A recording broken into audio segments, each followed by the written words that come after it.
Auntie baby, it's your baby.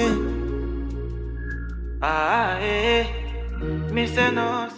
Hey guys, welcome back to my channel. Boo, boo, boo, boo. Amazing. Hi guys, welcome back. I'm so happy that you're back and you're here and you're watching. Thank you so much.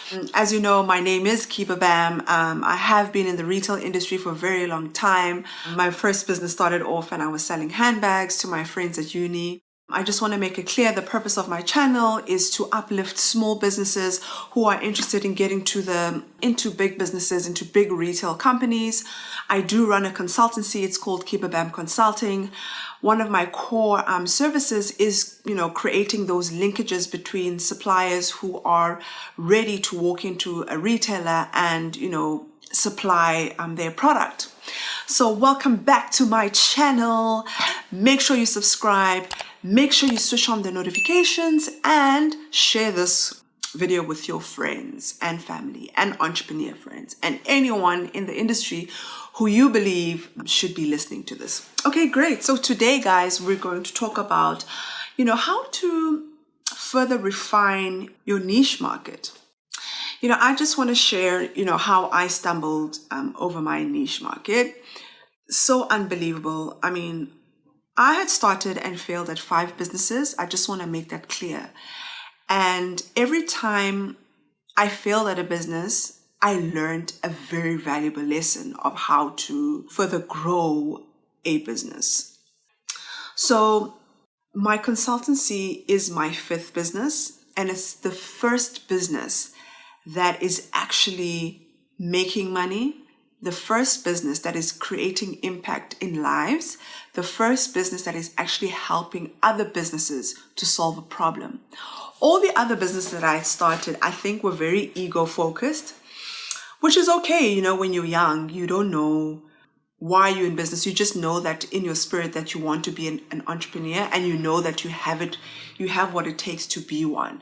And it's okay. Look, over the years, as painful as it is, you're going to learn valuable lessons along the way that will bring you to where you really need to be. So just trust the process, trust the journey.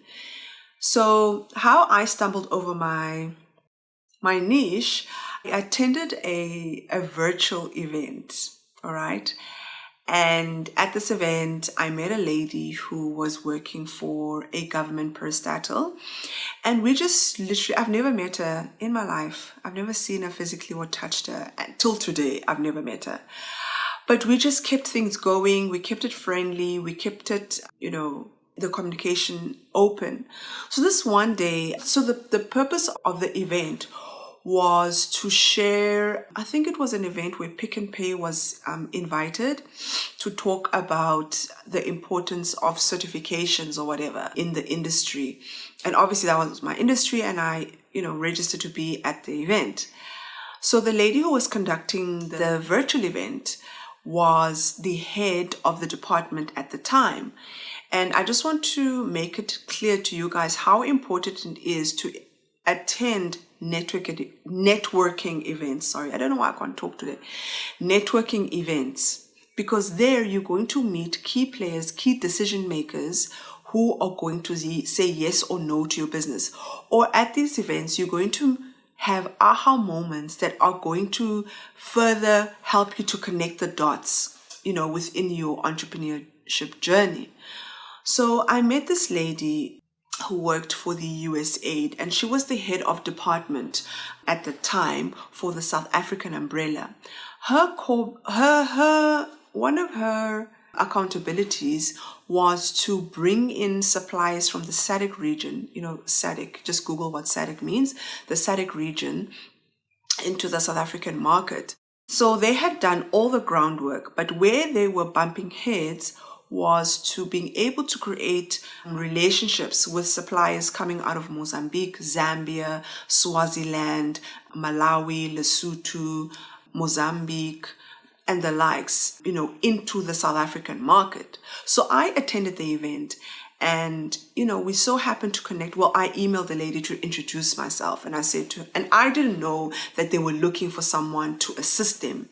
So I emailed them and I said, hey, my name is Kiba. I really enjoyed your event. I hope we can keep in contact. This is what I do. And lo and behold, we had a whole hour and a half conversation of our experience and what we do what we do that, can add value in each other's businesses.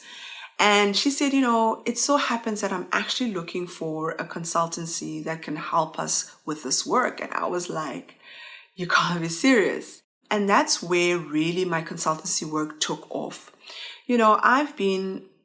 I always remained within the retail industry. I've worked within the retail industry. So what I did, I just took my knowledge to be able to help other people who are already thriving, in selling products, because I realized that I'm more brains than making products, to be honest with you. And the more I was honest with myself up front, that helped me really refine, my niche within the space. And I'm bridging the gap between suppliers and retailers and, helping them to connect and to talk business. So that was where, one of my core niches, jumped straight out of me, and I continue to refine it, and more opportunities are coming out of those, moments where I take time to further understand my market, to further understand what do my suppliers need from me, and to also, to keep educating myself and going out there and doing the work and doing the courses and enrolling in courses that can further be of, assistance, and where my clients can leverage off of my knowledge. So on today's video, what I want to talk about how to refine your niche market. And what I mean about that is, how to really be impactful within your industry, all right?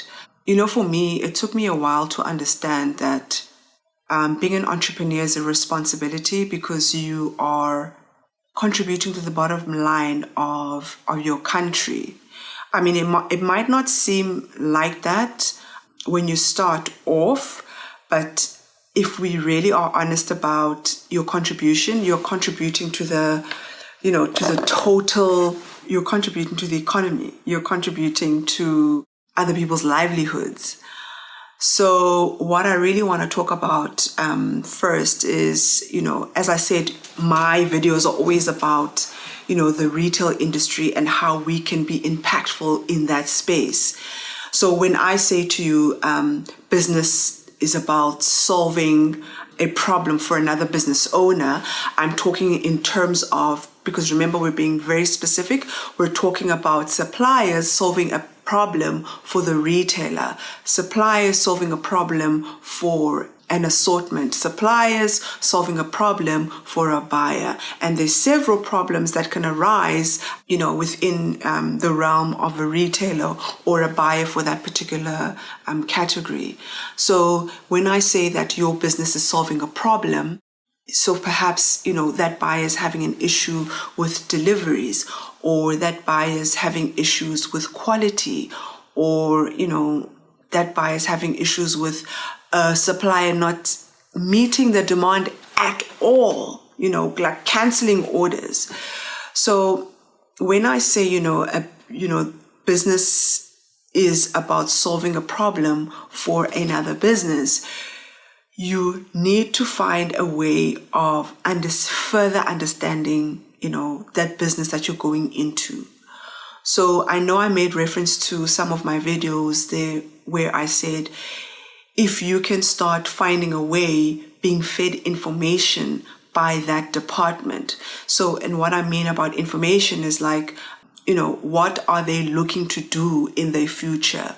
What is their 4 or 5 year plan? And sometimes you can find that information on their websites. Sometimes they do publish that information on their websites. So you can always download their year-end annual report and read through it. It's very important to read through your annual report, because sometimes you find that departments actually give feedback on their departments. So when I say that you're solving a problem for that department, you're coming to them and giving them a solution. You're offering them a solution to their problems. You know, that's one aspect of how to finding information. Another aspect is, you know, keeping the conversation open with the correct departments. Maybe you'd like to align yourself with the quality department, because quality is always happy to share information that, you know, can be of public knowledge to suppliers or to prospect suppliers who want to come into that retailer. So you can conduct, keep those channels open. Another way of finding information is contacting the buyer and asking them, that information. You're not only, having to email that person. Jump onto their LinkedIn, find out, send them a message. If you find no joy on LinkedIn, perhaps, send them a message on their social platforms. Keep the engagement going. So the third thing that I actually want to talk about is, I know this is going to sound bizarre, especially as a South African citizen, but I want you to be open to the statement that I'm going to be making. You need to pay attention at the beginning of the parliamentary year, the opening of parliament, when the president makes speeches. You need to pay attention to the industries that the government has highlighted for that term. Because within that speech, there are various leads or announcements that the president will make with reference to certain industries. So there has been a huge, massive attention in industrialization in South Africa. And the DTI, as bizarre as it will sound, I found business on the DTI website because one of my targeted audience had put up an advert looking for, I think at the time they were looking for pig's meat, or it was cow's meat, or a cow's meat supplier or something. And I reached out to them, and I'm working with them right now. We are running a project that is focusing on plant-based food. We're having a virtual event happening on the 24th of November. Oh, yeah. Edgy baby, it's your baby. Ah, yeah.